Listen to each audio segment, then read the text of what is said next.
오늘 같이 은혜의 말씀 나누겠습니다.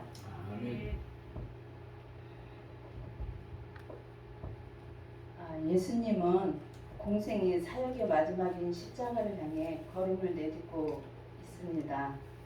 6월절 명절에 하나님의 어린 양으로서 자기 백성의 죄를 대속하기 위해 십자가에서 희생제물로 바쳐지게 될 것입니다. 그래서 예수님은 마지막 저녁을 제자들과 보내시며 아주 의미심장한 말씀과 모습을 보여주십니다. 아직 제자들은 의미를 알지 못하였으나 나중에 사도 요한은 이 땅에서의 주님의 마지막 유언을 놓치지 않고 기록하고 있습니다. 주님은 마지막 유언으로 새 계명을 주셨습니다.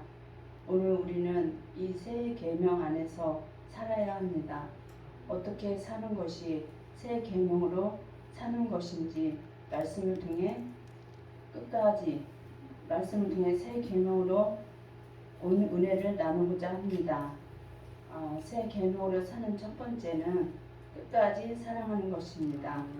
예수님은 지난 공생의 기간 동안 함께했던 제자들을 이 땅에 두고 6월절 전에 세상을 떠나 아버지께로 돌아가실 때가 되었다는 것을 아셨습니다. 주님은 제자들이 이 세상에서 환난과 고난을 많이 당할 것을 알고 계셨습니다. 그래서 이 세상에 있는 자기 사람들을 사랑하시되 끝까지 사랑하겠다고 결심하셨습니다. 끝까지 사랑하신다는 것은 영원히 변함없이 완전하게 사랑하신다는 뜻입니다. 새 계명으로 사는 두 번째는 본을 보이는 것입니다. 예수님은 마지막 저녁 식사 도중에 갑자기 일어나셔서 제자들의 발을 씻기셨습니다. 제자들 입장에서는 당황스러운 일이었습니다. 더욱이 당시에 이런 일을 하인들이 하는 일이었습니다. 제자들에게 예수님은 스승이셨습니다. 그런데 하인처럼 그들의 발을 씻기신 것은 제자들도 형제들의 발을 씻어주고 닦아주는 자리로 내려가도록 본을 보이신 것입니다. 새 계명으로 사는 세 번째는 주님과 같이 사랑하는 것입니다. 예수님께서 새 계명은 서로 사랑하라는 것입니다. 사실 사랑하라는 계명은 구약 성경 레위기 19장 18절에도 있습니다. 그런데 왜 새 계명이라고 구분하셨을까요? 그것은 내가 너희를 사랑한 것 같이라는 조건 때문입니다. 이웃을 위하여 자기 목숨을 버리는 사랑, 곧 대속의 사랑인 것을 발견할 수 있습니다. 십자가에서 서로를 위해 생명을 나눌 수 있을 만큼 아끼고 사랑하라는 명령이 바로 새 계명입니다.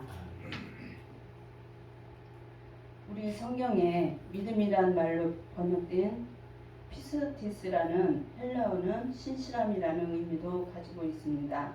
기본적으로 우리의 믿음은 기분이나 상황에 따라 변하지 않는 늘 같은 마음과 자세를 포함하고 있다는 것입니다.